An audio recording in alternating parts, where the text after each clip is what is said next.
Alakira Muhammadu Alakira Mamadu Nyomada. Assalamu alaikum wa rahmatullahi ta'ala wa barakatuh. Aw munu sogolun mali kuna funi point la mali kono ani mali koka dem sen fara mo korba ga ma foko bismillah tugune ogo émission keneka no yi Ramadan Mubaraki. Ramadan Mubaraki émission yi mi talike sungulu time ko nyumo ana takabulo nyumo ka o okumu kono alsa antaranga karamo kono fegana tuguni ale togo Musa Keita wala sa anga familiali soro sungulu kula antara no fegana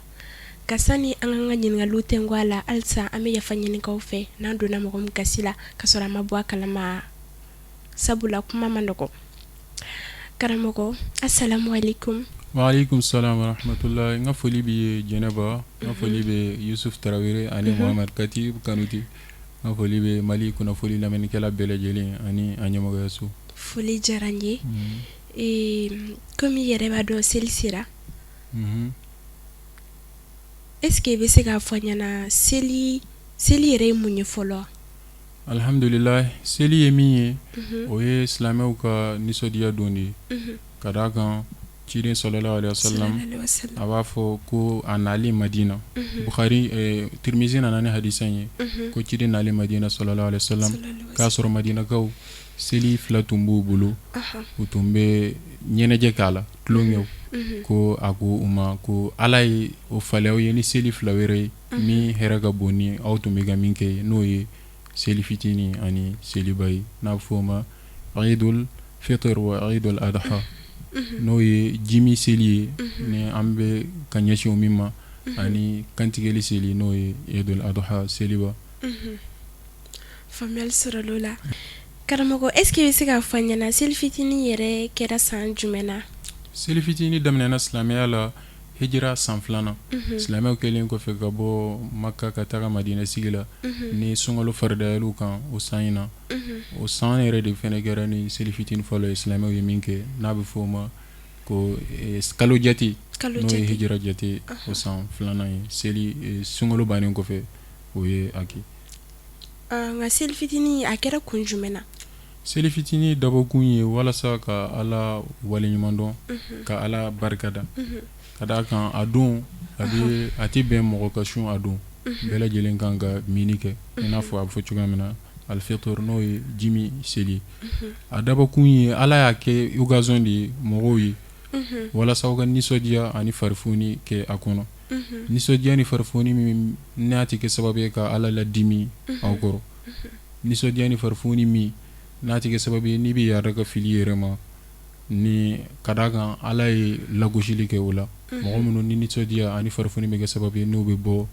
uchugo yala ko inna allaha la yuhibbul farihin ko alati nitsodiya li kelawfe tafsir tu ko mo mo ni nitsodiya ko ala kam mi mo nitsodiya bato jimoni ma mo mo ni nitsodiya bi ke sababi no be yada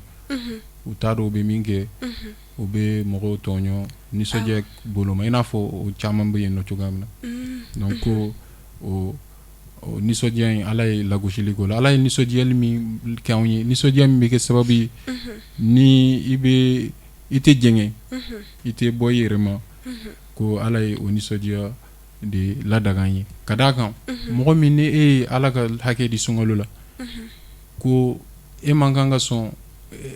e kanga ala wali nyumano ne seli don e manganga son o ga keni mogo to nyeni don na soro ki ala ka ke ready kada ka e be fi ala ki ga batu mine bulu adun do ani wala sa ka do ke ala batu mi ay batu mi ga sungolo ala ka minawi ni e batu ke e chesiri batu ke len ko fe ka shinkana adun kana keni kini ba don o yi la gosi libele bari ka suratul nahl ala be mogo ro ka misali gosi ko angana keni musoro ba don nyogoy musoro ba mi nabi gisi fenglan len abi gari u glan ka keni fini sogoma avec les beke ala ni wula sira ayre de kla gisigi ka abe foni ko angana keni o nyogoy karaka dokumbi ko dotumbe Makka ale tumbe orige joni fe on tumba bula bubla o be kle beke ka barake ni wula sira ayre ba be foni waya ire ka barake fui donc ni e ala bare ni mando e man kan ka so ni mɔgɔ min fɛnɛ e sunkalo kɔnɔ jɛngɛ i jɛngɛna i ma se ka sunkalo ka hakɛw dafa e kan ka sirandi o man kan kɛ sababu ye e man kan ka yada selidon ka kɛ ni tiɲɛni o ye tiɲɛ faamuyali sɔrɔla la est ce que bɛ se ka fɔ ye baara sugu jumɛn bɛ kɛ selidon baara minnu bɛ kɛ u ka ca kosɛbɛ a fɔlɔ ye ka ko fajiri ko janaba koli ka d'a kan janaba koli ɲininen don silamɛ fɛ selidon ani jumadon bɛɛ lajɛlen na wa selidon ko i bɛ se ka ko kabi fajiri juma ta de i bɛ taa waati juma na i b'o kɛ juma ɲɛkɔrɔ la dɛ mais ko selidon ta a kuma sawaba ye min ye i bɛ se ka ko kabini fajiri dafe a filanan ka jakatul fitiri di jakatul fitiri dili ka d'a kan a kun ye ka dɛsɛbagatɔw k'u bali u ka delili k'a dun walasa u kana delili kɛ bɛɛ lajɛlen ka i ka o don balo sɔrɔ baara filanan min bɛ kɛ o ye baara sabanan ka daraka dun yanni i ka bɔ ka taa seli kɛnɛ na ani ne bɛ fɛ i ka daraka dun k'i fa harisa nana k'a fɔ ciden sallallahu alaihi wasallam a kun bɛ tamaro den damadɔni dun tamaro min bɛ mɔgɔ fa yanni a ka bɔ ka taa seliyɔrɔ la ka d'a kan a don ye jimi don de i man kan k'a fɔ fo ni n bɔra seli la n bɛ dumuni kɛ i kan ka dumuni de kɛ ka taa seli la n'o bɔra yen nɔ Allahu akbar fɔ cogoya a fɔ Allahu akbar Allahu akbar Allahu akbar la ilaha illallah Allahu akbar walillahil hamd yani i bɛ Allahu akbar saba fɔ ka la ilaha illallah fɔ siɲɛ kelen ka Allahu akbar fila fɔ ka walillahil hamd fɔ o de ka ɲi ka kɛ ni witiri ye o de ka ɲi nɔ ko ka d'a kan seli yɛrɛ dikun an ma n'i ye kuranɛ ayaw lajɛ Ala b'a fɔ ko yuridullahu bikumul yusr ko Ala bɛ nɔgɔya de ɲini aw ye aw ka kow la aw adamadenw wala yuridu bikumul usr a tɛ gɛlɛya a tɛ fɛn d'aw ma min aw bɛ gɛlɛya sɔrɔ min sababuya la wali tukmilul idda sunkalo min n'aw bɛ ka sun aw ka a dafa ni a kɛra 30 ye ou bien 29 i k'a bɛɛ lajɛlen sun a sunnen kɔfɛ wali tukabbirullaha ala ma hadakum aw ka Allahu akbar fɔ kɛ ka caya ka d'a kan Ala y'aw kanda ka sira yira aw la o sababuya la aw ka Allahu akbar fɔ wala allakum tashkurun n'o kɛra tuma dɔ la aw bɛna Ala waleɲuman dɔn ka Ala ka bonya segin a ma suratul bakara aya 185 donc o b'a yira k'a fɔ seli kun yɛrɛ n'i y'a kun belebelebaw le Allahu akbar fɔ fɛnɛ b'a la Allahu akbar fɔ bi daminɛ kabini sunkalo laban don tile benni i b'o bɛɛ ka Allahu akbar fɔ la ka seli don bɛɛ lajɛlen kɛ a la aya wɛrɛ nana suratul haji 37 na a b'a fɔ ko kadhalika sakharaha lakum Ala b'o fɔ seliba de ka kun ɲɛna ko Ala ye baganw kolaw ye walasa aw ka a faga ko Ala ye kolaw ye kun jumɛn de kosɔn litukabbirullaha walasa aw ka Allahu akbar fɔ kɛ ala ma hadakum Ala y'aw kanda k'aw ɲɛ kɛ silamɛ ye min na wa bashiril muhsinin ko i ka ɲumankɛlaw i ka u la nisɔndiya wala a bɛ fɔ fɛnɛ ko Ala bɛna ni kuma dɔ fɛnɛ a bɛna n'o ye suratu Yunus bi aya 58 na ko qul bi fadlillahi wa bi rahmatihi ko a fɔ mɔgɔw ɲɛna Ala ka fusamantiya a n'a ka hinɛ fabidhalika falyafrahu ko aw ka nisɔndiya n'o de Ala bɛ nin don minnu d'aw ma n'o ye selidonw ye ani a bɛ hɛrɛ don minnu d'aw ma aw ka nisɔndiya k'a kunbɛn ko o de ka fisa mimma yajma'un ka tɛmɛ fɛn kan aw bɛ fɛn min fara ɲɔgɔn kan diɲɛ hɛrɛw la diɲɛ aw bɛ boli diɲɛ hɛrɛ ko minnu nɔfɛ ko Ala bɛ don minnu d'aw ma o don ka fisa ni nin bɛɛ lajɛlen ye faamuyali sɔrɔla la n'an bɔra yen baara min ɲininen don tuguni selidon ka bɔ ka taa seli kɛnɛ na n'o ye araka 2 ye seli kɛnɛ ye araka 2 ye Allah araka fɔlɔ Allahu akbar takbiratul ihram kɔfɛ Allahu akbar fɔlɔ kɔfɛ i bɛ Allahu akbar fɔ siɲɛ 7 ka fara Allahu akbar fɔlɔ kan jɔko filanan i wililen kɔfɛ ni Allahu akbar fɔ o kɔfɛ i bɛ Allahu akbar fɔ siɲɛ 5 ka fara o kan a bɛna fɔ o ye Allahu akbar fɔ ko 6 ye Allahu akbar kelen o kelen ni ɲɔgɔn cɛ i bɛ subhanallahi walhamdulillahi wala ilaha illallah wallahu akbar ni i sera k'o fɔ o de laɲininen don o la n'o bɔra yen o la min bɛ tugu o la Jabir bin Abdullahi a nana a ye Bukhari ka hadisa la ko ciden sallallahu alaihi wasallam seli don a kun bɛ sira falen n'a bɔra ni sira min a tɛ segin n'o ye ou bien a bɛ bɔ ni sira wɛrɛ a bɛ segin ni sira wɛrɛ Jabir nana ni o hadisa ye munna a kun b'o kɛ munna a b'o kɛ ka d'a kan hadisatigiw b'a fɔ ani dɔnnikɛlaw bɛ kuma min fɔ a la ko siraw ka seereya jɔ a ye i taara ni sira min ye ani i bɛ segin ni sira minnu ye olu fɛn o fɛn bɛ dugukolo in kan lahara don a bɛɛ lajɛlen bɛ seereya jɔ adamaden ye. Faamuyali sɔrɔla la nka karamɔgɔ est-ce que i bɛ se ka fɔ n ɲɛna silamɛw kun bɛ seli souhaiter ɲɔgɔn ye cogo min na. Silamɛw kun bɛ seli souhaiter ɲɔgɔn ye cogoya min na Fatuhul Bari a nana o livre la ko silamɛw tun kɛra Alakira ka sahabaw tun kɛra sallallahu alaihi wasallam ko n'u tun ye ɲɔgɔn bɛn seli don u tun b'a fɔ ɲɔgɔn ma ko